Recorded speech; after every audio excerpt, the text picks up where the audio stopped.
9 मार्च 2024 को उत्तर प्रदेश को ही नहीं बल्कि संपूर्ण भारत को इंतजार था किस बात का कि आज कोई नई खबर मिलेगी। वो खबर कौन सी थी कि इंडिया गठबंधन में बसपा होगी शामिल और सोनिया गांधी करेंगी घोषणा। इंडिया गठबंधन की प्रधानमंत्री की चेहरा बनेंगी मायावती। लेकिन ये खुशखबरी लोगों को न सुनने को मिली और न पढ़ने को मिली। जानकार बताते हैं उस खुशखबरी को ग्रहण लग गया। कहते हैं कि अखिलेश यादव को ओवर कॉन्फिडेंस हो गया है कि वो और कांग्रेस मिलकर यानी सपा और कांग्रेस मिलकर भाजपा को हरा सकते हैं। उनको बसपा की कोई जरूरत नहीं है। जिस तरह घोसी के उपचुनाव में सपा कांग्रेस ने भारतीय जनता पार्टी के उम्मीदवार दारा सिंह चौहान को हराया था, लेकिन यहां बड़ी भूल कर रहे हैं समाजवादी पार्टी और कांग्रेस। वो भूल क्या है कि वहां पर बसपा ने अपना उम्मीदवार नहीं उतारा था। याद होगा 2019 के चुनाव से पहले जो 3 लोकसभा के चुनाव हुए थे, वहां बसपा ने अपना उम्मीदवार न उतारकर सपा के तीनों लोकसभा के प्रत्याशी जिताने का काम किया था। वही काम इस बार बसपा ने घोसी चुनाव क्षेत्र और पश्चिम में जहां से जयंत चौधरी कोरोना से जीते थे, वहां पर दोनों जगह बसपा ने अपने उम्मीदवार नहीं उतारे थे और दोनों सीट जिताने का काम किया था। चलिए, ये उनका अपना ऑब्जर्वेशन है, लेकिन सूत्र बताते हैं कि अखिलेश यादव पर कोई कहीं का जबरदस्त दबाव है कि किसी भी दशा में बसपा को इंडिया गठबंधन में शामिल ना होने दिया जाए और वो जिम्मेदारी बड़े बाखूबी से निभा भी रहे हैं। क्योंकि सूत्र बताते हैं बसपा ने नर्म रुख अपनाते हुए और इंडिया गठबंधन को विजय दिलाने के वास्ते 25 सीटों पर ही चुनाव लड़ना स्वीकार कर लिया।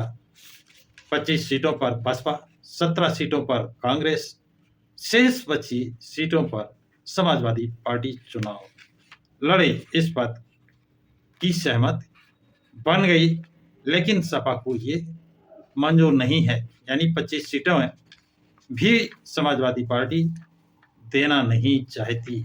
सूत्र ऐसा बताते हैं।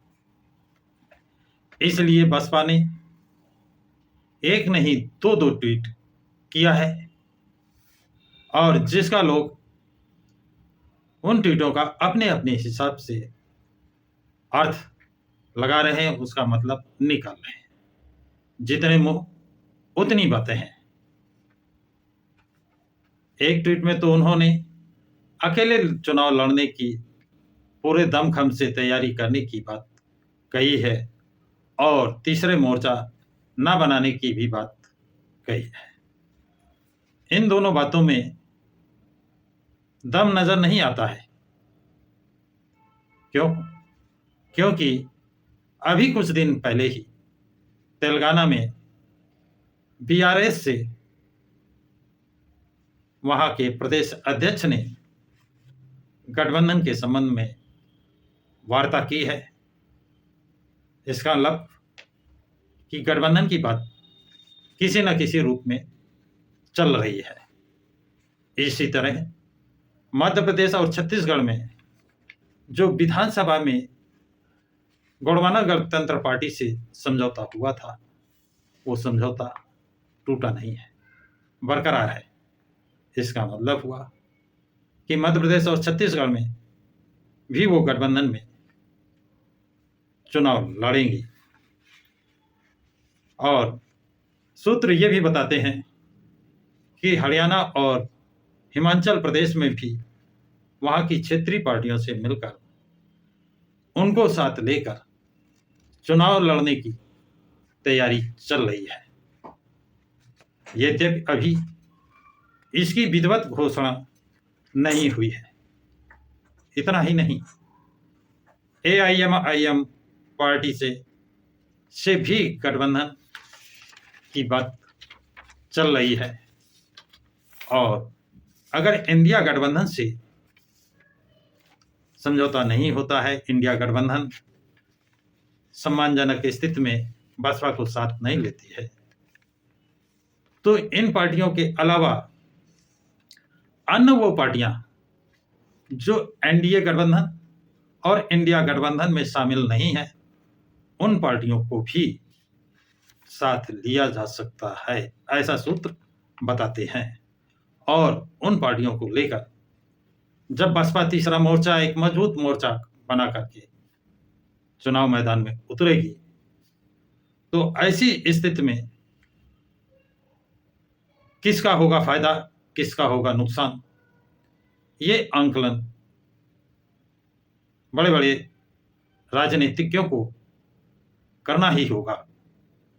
और सूत्र बताते हैं, यदि बसपा सुप्रीमो तीसरा मोर्चा बनाकर चुनाव मैदान में उतरती हैं, तो सबसे ज्यादा सबसे बड़ा नुकसान इंडिया गठबंधन का ही होगा।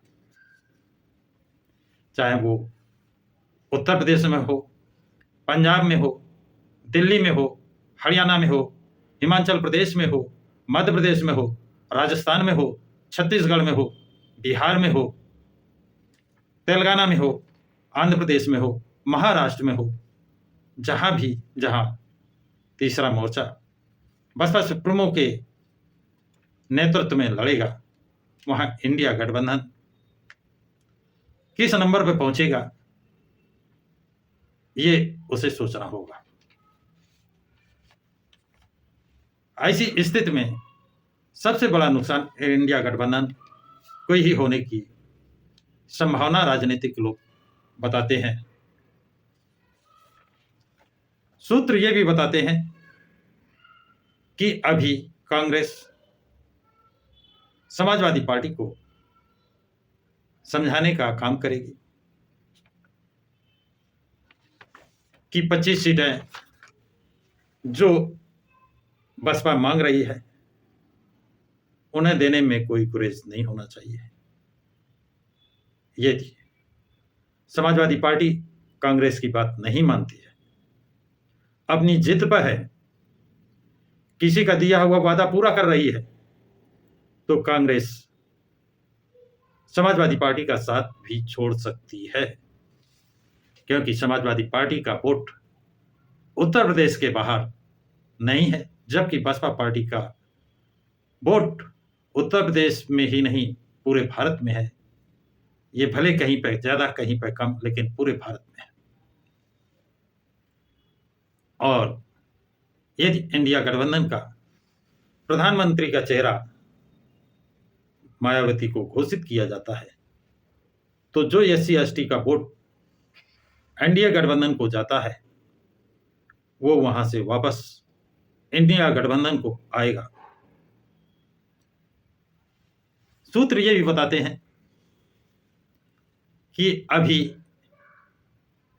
जल्दबाजी में कोई निर्णय इंडिया गठबंधन नहीं लेना चाहता है।